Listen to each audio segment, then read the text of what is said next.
Chicago is one of my all-time favorite movies, as well as probably my favorite musical of all time. Fame-hungry Roxy Hart dreams of life on the vaudeville stage and spends her nights jazzing it up in the bright lights of Chicago, continually hoping that she'll find her lucky break. She's in awe of seductive club singer Velma Kelly, who is arrested for murder of her husband and sister after discovering their affair. Roxy meets Fred Casely, a man who convinces her he can make her showbiz career take off. Soon Casely reveals that he has no more connection to the showbiz as she does. This is the final straw for Roxy. Her constant anger and rejection explodes. She shoots Fred Casely and kills him.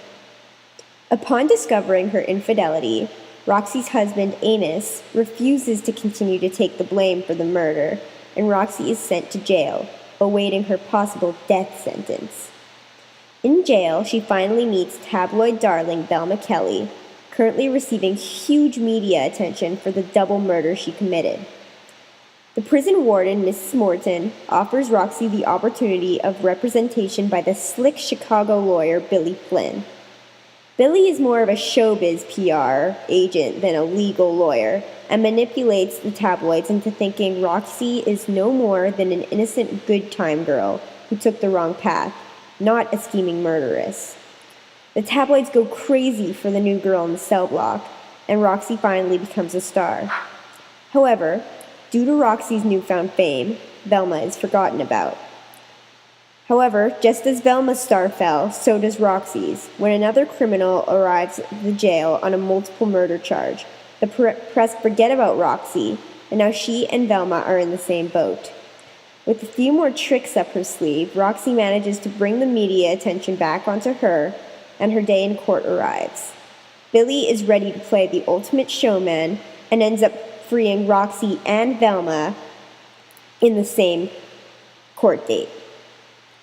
Then, as Roxy thought that her fame would continue after she was saved, another murderess came about, and all attention was on her. Roxy was left alone. Finally, she decided to team up with Velma Kelly, and the two of them started a double act that got many people super excited, and their names were finally in lights, just as they both dreamed. The angles used in this movie are extremely well thought out and perfect for the storyline.